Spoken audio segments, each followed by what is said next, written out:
everybody, this is David with No Chaser, and today's topic is going to be something I think I've covered, I don't know, just briefly in passing. I don't believe I've dedicated a whole video to it. Let me check real quick.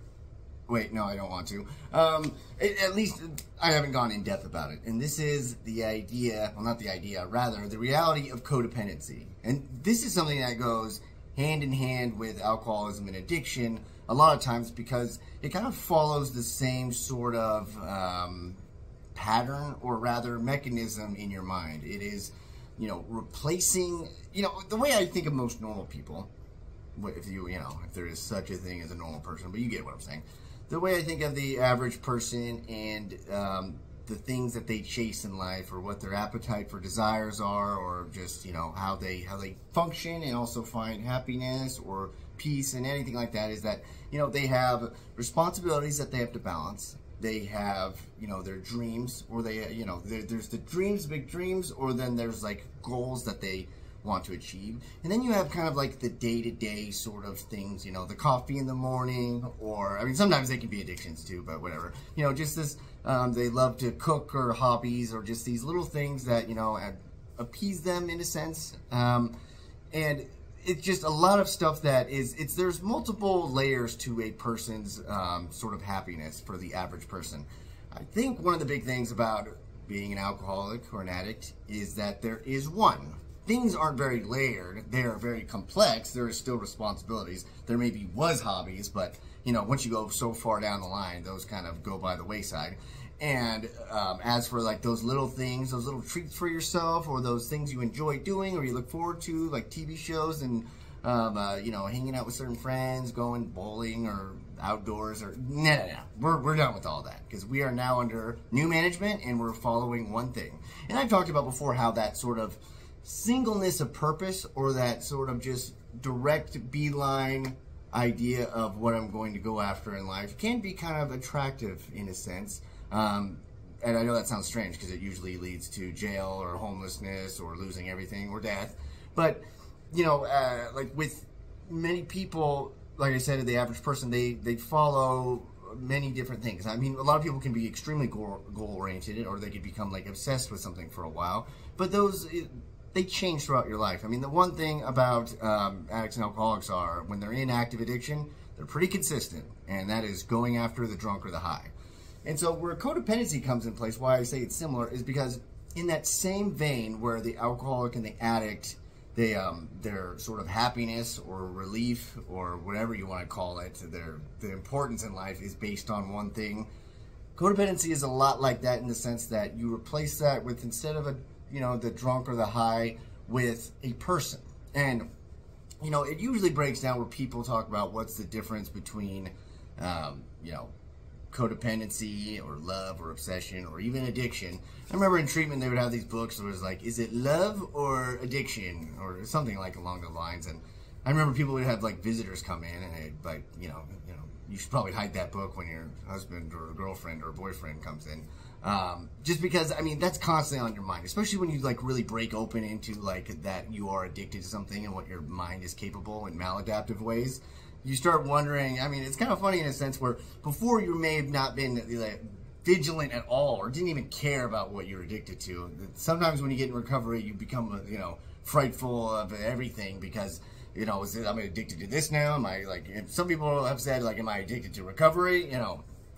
But in a sense, the real difference, I would say, between, the normal, like natural love or care that you have for a person and their importance in your life, and codependency, is that that person is the basis of your happiness. That person is the basis of your worth and value in life. Just people have that maybe, with children in a sense, but never completely. And with kids, that's understandable, because, I mean, you're raising kids and they require a lot. And so if you are dedicated to your kids, that's a good thing. But even then, a lot of people aren't. Like, they still have different avenues. And sometimes they obviously need breaks away from kids, because they're, at least I've heard, they're super annoying and very clingy. But, the well-adjusted person, even if they're totally in love with somebody, that their entire world isn't based on that person. Or rather, not even just their entire world, their entire self-esteem and self-worth, their entire sort of like hope and you know, well-being is not based on that person. And another thing about codependency is that, you know, I was actually, I kind of formulated this topic because I was talking with somebody, and, you know, they were describing how they were codependent because they just always want to make that person happy. They were just like, you know, I always want that person to be happy. And, you know, I was thinking that that's not necessarily codependency either. You know, a lot of people, they dedicate a lot of themselves, sometimes all of themselves, to that person that they are attached to. Sometimes they, you know, they'll do anything. Especially they'll be mistreated for a long time. Unfortunately, you see, you know, a lot of like predator-prey sort of relations in a codependent relationship. But it's not necessarily about caring for them, or rather doing the best for them, or, you know, doing even what you should for them. And, you know, there's a difference between helping that person or just needing to help that person. Or there's a difference between wanting to do everything for them or wanting to do everything so they remain with you. And those are, believe me, two different things. A lot of times, you know, especially in relationships where one person's the alcoholic or the addict and one person's not, that has been going on for years, is that sometimes, I mean, I don't want to generalize at all, but a good amount of times, that non-addict alcoholic person, if they've been in the relationship for a while and they don't have kids or anything like that, they are codependent of that other person. I mean, in a way, you kind of think about it as like, why would a person be with somebody that, you know, suffers from addiction in a way that causes so much stress and problems and stuff? And like I said, if you don't have kids or you haven't like built a life together, why would you be with that person? Well, it's, you know, that codependency, like I said, it's, you know, there's a lot of people that are codependent that are enablers in a sense, like that enabling where they let them get away with drinking and using drugs and don't kind of have a, you know, they don't have any sort of standards or boundaries for it, because the person, and it seems kind of twisted, in some ways it is, but the person that's the alcoholic or an addict is, although they can be very chaotic and unpredictable, they can be very malleable, because in the sense that a person in their addiction has a lot of like low self-esteem, low self-worth. They can be easily kind of like persuaded to go along with things, or they can put up with just really bad circumstances because they already are, in a sense. You know, I've talked about this before where, you know, one of the many negative effects of my alcoholism is that I stayed in relationships that were dying for way too long. I stayed in a job that I hated for way too long, because as long as I had my drink, I could just kind of put up with it. The bare minimum was just fine for me. And, you know, that happens with people in these relationships, and then you see a lot of times once they get sober, or, you know, once they want more from life, that there starts to actually be a lot of problems. Like, ironically, once they get sober, sometimes the relationship gets more volatile. And the same thing goes, too, with, you know, the alcoholic doing this upon the other person, where they kind of victimize the person that's codependent in a way because they know that that person needs them, and so they, you know, they don't treat them well, and they use it as a way to be able to do the behavior of a life that's, you know, frankly, just kind of unacceptable most of the time.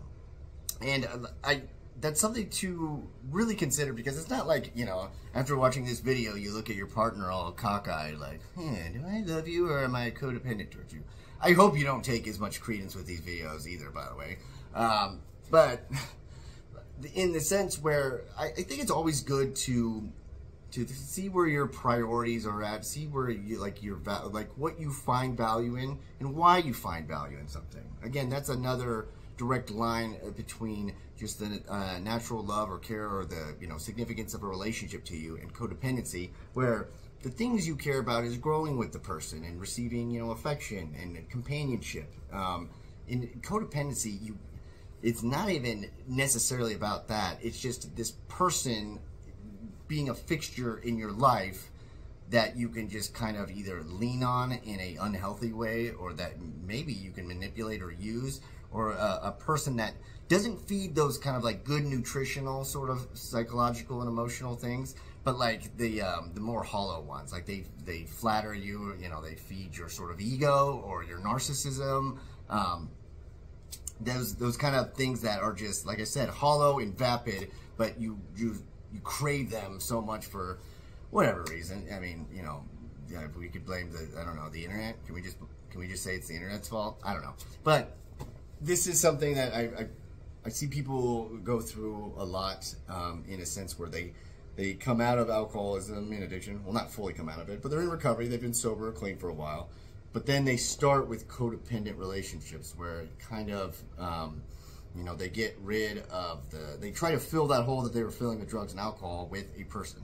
And the thing is that people are way too unpredictable. People are way too unreliable, in a sense, to do that for your entire well-being. You know, people spend money on things that break too easily, like, you know, jewelry and cars and houses and people.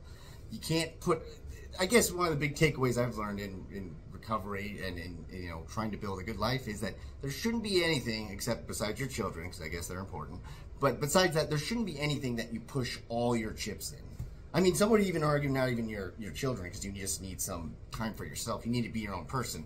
But you know what I mean. There shouldn't be something where all the eggs are in one basket, and if that thing goes awry, or if you lose that thing, then you have nothing. You shouldn't set yourself up for that, right? You know, I hope so.